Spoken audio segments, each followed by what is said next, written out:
Voice म्हणजे प्रयोग, active voice, passive voice. हे करत असताना मी तुम्हाला सांगितलं आहे की प्रेझेंट टेन्सच्या किती काळाचं व्हॉइस होतं रे?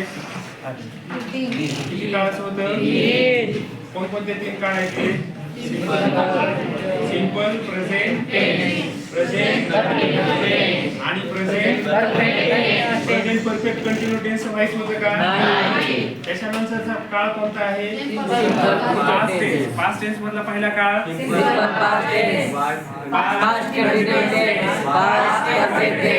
पास्ट परफेक्ट कंटिन्यू टेन्स होतं का? म्हणजे प्रेझेंट टेन्सच्या किती काळाचं होतं?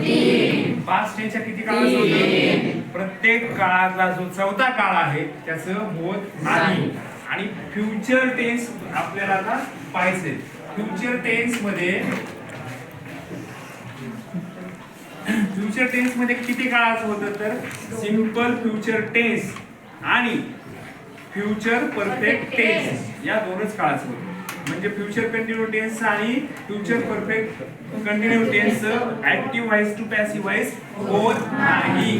हे कायमस्वरूपी लक्षात ठेवायचं आपल्याला. आता हे ग्रामर शिकत असताना आपल्याला हे माहिती पाहिजे की ग्रामर का महत्वाचं आहे.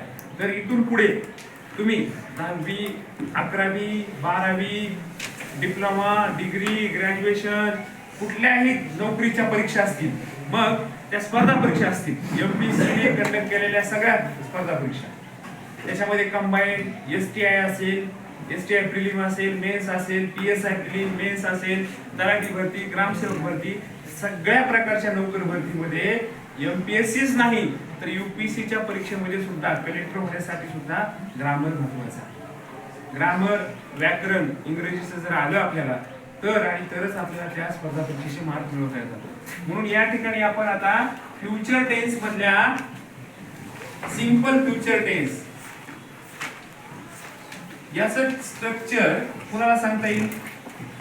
स्ट्रक्चर म्हणजे सूत्र, फॉर्म्युला सांग. पाठीमाग सांग.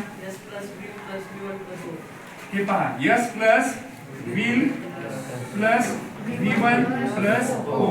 पूर्वी स्ट्रक्चर कसं असायचं बघा, S प्लस विल ऑब्लिक शाल प्लस V1 प्लस O. पण आता शाल आणि विल याचं कन्फ्युजन करायचंच नाही. सगळ्या प्रोनाउन म्हणजे काय? करते, सर्वनाम. प्रोनाउनचा शब्दशः अर्थ मराठीमध्ये काय? सर्वनाम. आणि सगळे सब्जेक्ट्स म्हणजे करते. आय असेल, वी असेल, यू असेल, ही असेल, शी, इट, सगळ्या करतेसमोर काय वापरायचं? विलच वापरायचं, शाल वापरायचं नाही. म्हणून एक वाक्य कोण सांगेल? सांगा. सांगता येत कोणाला? हा सांग. They will catch a ball. They will win the match. They will win the match. कोणता काळ आहे हा? Simple future tense. मग याचा आपल्याला ऍक्टिव्ह इथे इन्स्ट्रक्शन काय येतं कंसामध्ये? Change the voice. म्हणजे काय? प्रयोग बदला. कर्तरी असेल तर कर्मणी करायचं आणि कर्मणी असेल तर कर्तरी करायचं. मग हे वाक्य कशाचं आहे? ऍक्टिव्ह व्हॉइस आहे. याचं काय करायचं आपल्याला? Passive voice. काय घेऊ पहिल्यांदा मी? या वाक्याचा ऑब्जेक्ट कोणता आहे? मॅच. इथं आल्यानंतर द कसं घ्यायचं आपल्याला? कसं घ्यायचं? द कॅपिटल घ्यायचं.